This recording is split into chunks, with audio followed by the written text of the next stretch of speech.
Nah, jadi hari ini aku dapat kesempatan untuk ke Taman Bacaan Anak. Nah, ini agak unik sih, agak unik. Di tengah kota itu ada semacam relawan pemuda itu kumpul, gitu kan. Jadi dia bikin sebuah komunitas yang di sini lebih menitik beratkan kepada literasi. Dan kita ketemu sama Kak Jo. Kak Jo ini adalah sebagai Ketua dari Relawan Muda Peduli Nusantara. Relawan Muda Peduli Nusantara. Sudah berapa lama? Sekarang ini alhamdulillah kita masuk hampir 2 tahun. 2 tahun. Jadi 2 tahun ini apa sih yang sudah dilakukan oleh Relawan Muda Nusantara ini? Alhamdulillah semenjak dari Mei tahun lalu berdiri, kita sudah banyak sekali kegiatan-kegiatan sosial yang sudah dilaksanakan. Itu dari santunan, bakti sosial, kemudian pengajian gratis untuk anak-anak maupun untuk orang dewasa, dan juga kita sudah mendirikan rumah baca dan rumah online secara gratis. Secara gratis? Gratis kalau kata yang bayar. Yang ngurus berapa banyak? Kalau untuk anggota relawan kita itu kurang lebih 21 orang, tapi mungkin karena kesibukan masing-masing paling sekitar 8-12 orang yang full kadang-kadang waktunya di sini. Kalau anak-anak ini sebenarnya kemana sih larinya, ke anak-anak atau kemana sih titik beratnya itu? Kalau kita ini untuk kegiatan kita di sini semua usia. Semua usia. Baik dari anak-anak umur 5 tahun sampai dengan mahasiswa maupun orang dewasa. Oke, Jo, kenapa harus mendirikan taman baca? Kayaknya kalau aku lihat sih, Jo ini, jadi ini kita flashback sebentar. Jo ini adik kelas aku waktu di SMA dulu, dan dulu pernah terjun di dunia politik, dan udah lama udah tiba-tiba ketemu buka taman bacaan. Nah, jadi aku tuh agak heran, Jo, kenapa harus ke literasi, Jo?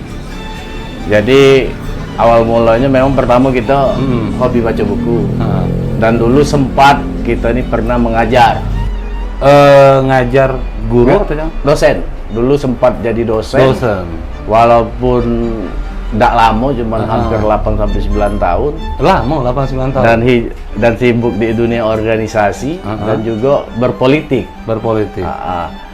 Makin kesini, makin berpikir luas, pengen buat yang bermanfaat bela. Nah, itu pertanyaan aku juga. Kenapa harus konsen di dunia sosial? Karena begini, kebetulan kita kemarin dapat musibah juga. Ayu kandung itu meninggal dunia. Jadi meninggal ke anak di Biko. Jadi bapaknya tidak tahu kemana, jadi yatim piatu. Jadi berawal dari sana, berarti anak-anak yang di luar sana ada lebih banyak seperti ini. Jadi makanya alhamdulillah anak Ayu ini, kami yang adik-beradik ini kompak ngurusnya kan. Berpikir bagaimana kalau uang yang di luar sana. Betul. Di situ kan. Cak Mano yang kebetulan memang adik-beradiknya tidak kompak gitu kan atau adik-beradiknya tidak katik gitu kan. Iya. Jadi dari atas inisiasi apa yang terjadi pada diri sendiri. Iya, benar. Jo, kedepannya pengen kemana sih, Jo, nak dibawa Relawan Muda Nusantara ini? Kita pengennya kita menjadi organisasi yang benar-benar profesional, agar manfaatnya lebih luas dan diterima lebih masyarakat luas, lebih nerimanya lebih banyak. Jadi tidak hanya di cakupan di sekitar lingkungan sekretariat kami, tapi juga hampir di Sumatera Selatan ini kita punya kegiatan ini. Jo, kau kan lama di dunia politik. Ngomong-ngomong, coba basic ke siapa baik pejabat yang sudah datang ke sini dan yang belum dan yang diharapkan. Ayo. Alhamdulillah sih, waktu peresmian rumah baca ini itu Pak Dr. Andus Ratu Dewa selaku Sekretaris Daerah Kota Palembang yang meresmikan rumah baca ini. Kemudian ada Ibu Wawaku sudah sempat juga mampir ke sini. Kemudian ada juga Kepala Dinas Perpustakaan Provinsi Sumatera Selatan. Kemudian ada anggota DPRD juga Provinsi Sumatera Selatan, Bapak Prima Salam. Dan ada beberapa kepala dinas juga di Kota Palembang yang menyempatkan hadir di sini. Dan mereka datang ke sini baik ataukah ada menawarkan program? Ya, pertama dia berkunjung melihat apa sih aktivitas yang ada di Rumah Baca Relawan ini. Kemudian mereka membantu memberikan donasi, walaupun dalam bentuk barang maupun donasi tunai di dalam kotak relawan kita. Dan mungkin kalau untuk program-program itu sebenarnya aku nih pengen nih ada program kampung literasi. Apa tuh kampung Nah, literasi? program kampung literasi ini yang benar-benar membudayakan literasi dalam kehidupan masyarakat sehari-hari. Jadi sekarang ini kemarin sudah ada beberapa persiapan, ternyata gagal. Nah, sekarang ini bareng kawan-kawan relawan yang lain juga, ini rencana nak mewujudkan kampung literasi itu di daerah Gotong Royong 3 di Kelurahan Sukamaju.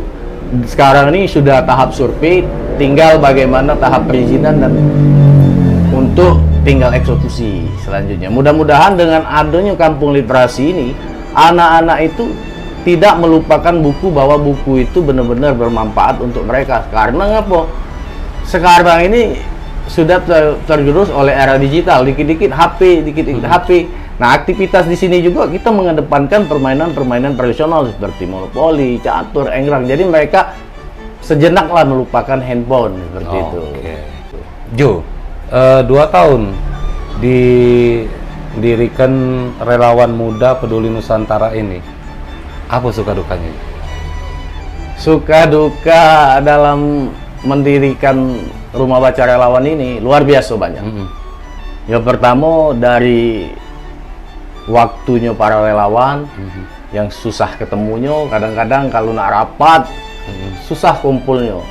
Kegiatan-kegiatan itu juga kadang-kadang relawannya berbenturan dengan pekerjaan, karena mayoritas juga relawan kita ini sudah banyak yang bekerja. Kemudian dari sisi pembiayaan, karena memang dari sisi pembiayaan ini kita butuh operasional bulanan ya, karena kita menyiapkan di sini internet gratis, kemudian ada untuk makanan ringan untuk anak juga, bantuan perlengkapan belajar ya, dan yang pastinya itu kami ini harus punya PR tiap tahun bayar kontrakan karena tempat kami ini masih nyewa. Di situ. Betul. Jadi pengennya Relawan Peduli Nusantara ini nih menjadi, pasti tentu dong pengen jadi lebih besar lah ya, dan terafiliasi dengan komunitas lain. Sampai sejauh ini bagaimana pendapat dan pandangan atau respon dari relawan atau komunitas-komunitas sosial yang sudah ada di Palembang? Alhamdulillah sih, sambutan-sambutan dari para komunitas lain juga itu luar biasa bagus, baik. Terbukti dengan kami banyak berkomunikasi juga dengan komunitas-komunitas lain, baik dari komunitas Perawat Peduli Palembang, kemarin kita podcast di sini bercerita, kemudian ada Inspirasi Muda Indonesia dan komunitas-komunitas yang lain. Harapan kami ke depan, karena relawan ini itu resmi berbadan hukum secara nasional, karena kita ini badan hukum kita yayasan. Jadi memang target kita ke depan, kita bisa mempunyai lahan sendiri dan mempunyai memang sekolah non formal yang memang gratis untuk anak-anak yang tidak mampu. Makanya di sini saya mendirikan rumah baca di sini, maupun kegiatan-kegiatan sosialnya itu dari lapak makan gratis, dari podcast maupun UMKM yang kita buat, itu semuanya gratis. Jadi anak-anak yang datang di sini kita ajari, kita fasilitasi supaya mereka pintar dan tidak perlu lagi memikirkan dia udah kati HP, dia udah kati kuota, itu sudah kita siapkan kalau di rumah baca itu. Oke. Tadi sempat ngobrol sama Joe sebelum kita podcast ini tadi, katanya di sini bukan cuma tempat membaca, tapi juga mengundang kawan-kawan profesi apapun untuk mengajar kelas inspirasi. Gitu ya. Benar-benar. Nah, sejauh ini kawan-kawan yang ngajar kelas inspirasi itu dari bidang apa, Be? Macam-macam. Kita ini kan ada program ngaji gratis juga. Oke. Untuk anak-anak, kemudian untuk program ngaji untuk ibu-ibu juga ada, untuk orang dewasa. Nah, kemudian kemampuan para relawan ini sesuai dengan bidangnya masing-masing. Misalnya dia bisa menulis cerita, berdongeng, ataupun berpidato, apapun bentuknya yang dalam program edukasi di sini, welcome. Itu welcome. Nah, jadi di sini juga dimanfaatkan oleh anak-anak mahasiswa untuk kerja kelompok, diskusi, webinar, itu boleh. Kemarin anak-anak Stisipol, kemudian anak-anak Stipada itu main ke sini, kerja kelompok, fasilitas internet ada, buku bacaan lengkap, semuanya gratis. Jadi bebas, tidak membatasi. Jadi memang dibuat untuk masyarakat dan untuk masyarakat pula. Yang kau inginkan saat ini kira-kira profesi apa yang kau harapin bisa ngajar di sini? Sebenarnya kita pengennya yang lebih bersifat ke edukasi seperti mengajar baca tulis, matematika, kemudian kreasi, karya kan. Jadi memang yang di situ yang kita belum punya. Kemarin sempat ada, cuman karena beliau juga sibuk untuk mengajar kelas inspirasi dari pidato itu, jadi tempat terhenti. Tapi langsung aku yang handle untuk ngajar itu, untuk sementara sambil nyari relawan yang mau bergabung di sini. Gitu. Pernah nggak terpikir nggak sih pengen ada kelas inspirasi dari kalangan pejabat? Sebenarnya itu wajib ya. Wajib ya. Kalau memang ada yang sudah ini loh. Peka.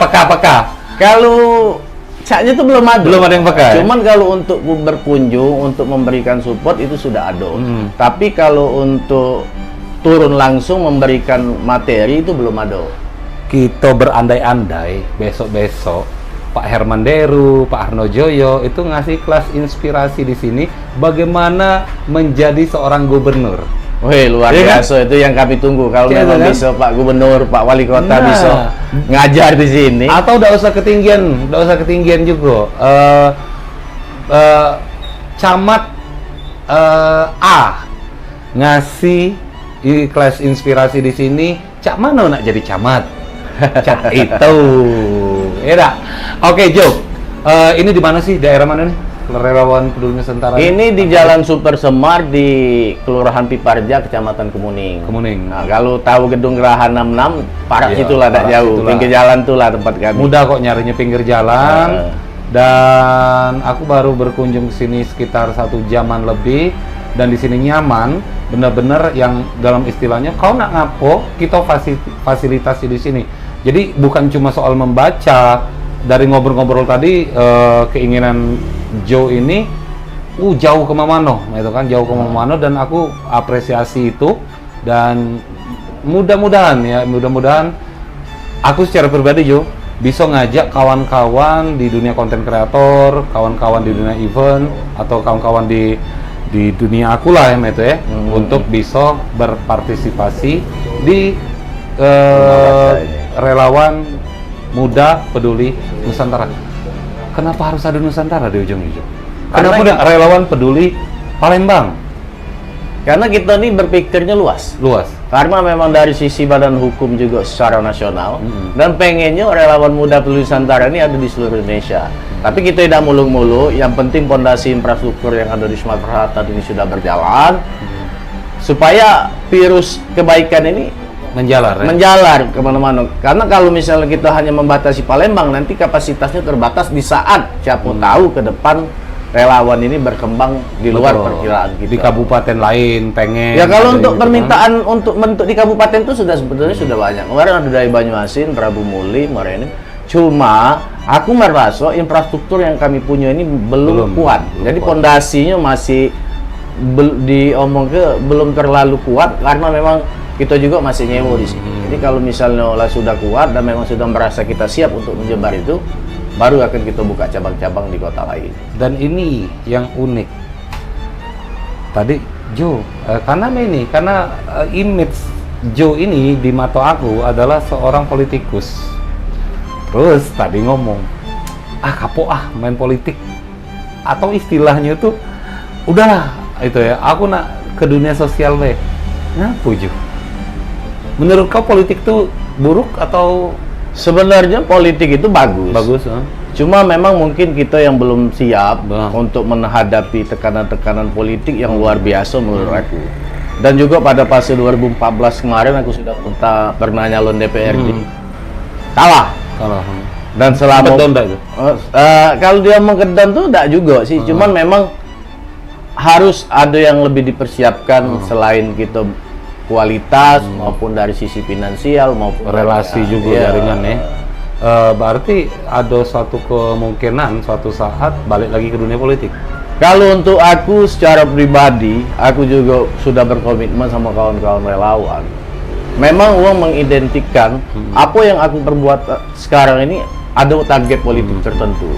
Tapi aku sudah berkomitmen sama kawan-kawan relawan dan aku juga pribadi bahwa aku tidak berpolitik, walaupun sebenarnya aku masih salah satu kader partai politik. Tapi aku secara pribadi aku hanya menjalin hubungan baik dan menjalin jaringan supaya ya, karena kalau tidak punya politik Iya, tidak bisa akses berjalan. kita ada ini karena memang begini.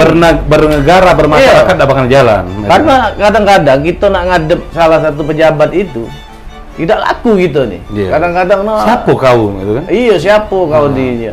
Nah kadang-kadang kan kita berpikir ya seperti inilah apa ujian yang harus aku hadapi. Alhamdulillah kami tetap istiqomah, kawan-kawan relawan tetap berjalan walaupun kami ini mengas-mengas. Mana nak bayar kontrakan yang sudah itu target listrik bulanan, internet bulanan, karena itu kami bayar dewe kalau udah kati donasi. Nah, terkait hal itu, sorry aku potong. Jo, kau merelakan waktu, kau merelakan finansial untuk dirikan Relawan Peduli Nusantara ini. Goalsnya apa sih, Jo? Aku cuma pengen bermanfaat buat masyarakat. Siapa tahu tidak dapat di aku, siapa tahu ada aku. Jadi kan dengan kita meninggalkan nama baik, track record ataupun prestasi yang sudah kita buat di sini, siapa tahu untuk anak-anak binaan kami yang ke depan kita tidak pernah tahu nasib mereka kan. Betul. Ternyata kita punya 30 anak-anak binaan yang aktif di sini. Siapa tahu mereka Jadi presiden Amerika, iya, presiden Korea Utara kan? iya benar. Jadi memang aku target pribadinya, memang aku pertama memang pengen hijrah dari hal-hal yang sebelumnya dan pengen memperbaiki diri aku dari hal yang sebelumnya. Aku tidak mempunyai kompetitor, persaingan politik, target politik aku tidak punya. Murni ini adalah kegiatan sosial untuk kawan-kawan dan mayoritas juga relawan di sini tidak ada track record partai politik maupun aktivis. Jadi memang hanya aku secara pribadi personal karena memang kebetulan aku sebagai simbol organisasi dan alhamdulillahnya sudah bisa berjalan sampai sejauh ini. Kami ini ceritanya dari numpang sekretariat pada waktu itu numpang nyewa kosan. Akhirnya aku tekadkan diri sama kawan-kawan yang lain untuk nyewa sekretariat. Berkelilinglah kami cari. Akhirnya kami dapat. Dulu belum ada karpet. Alhamdulillah kami telah dibantu oleh Pak Camat. Kemudian Pak Sekda juga bersedia meresmikannya. Nah modal dari itu dengan jaringan yang kita punya kemarin, alhamdulillah berjalan sampai saat ini. Dan banyak kegiatan, kami punya lapak makan gratis, kemudian kami santunan. Jadi memang target politik tidak ada, cuman goal aku pengen bermanfaat dan aku rela buang waktu dan duit juga ini. Iyalah, siapa tahu ini jadi salah satu jalan aku untuk ke surga. Amin, amin. Itu Pak. Benar. Jadi ada satu kawan aku ngomong, dia berusaha untuk menjadi yang terbaik di dunia saat ini. Itu tujuannya bukan untuk diri dia, tapi dia berharap suatu hari kelak anaknya bangga, menunjukkan bahwa oh aku anak si Anu. Jadi cak mana caranya kita yang sekarang sedang menjalani hidup ini menanam dan akan menuai kagetnya tentunya yang baik-baik. Jadilah legend.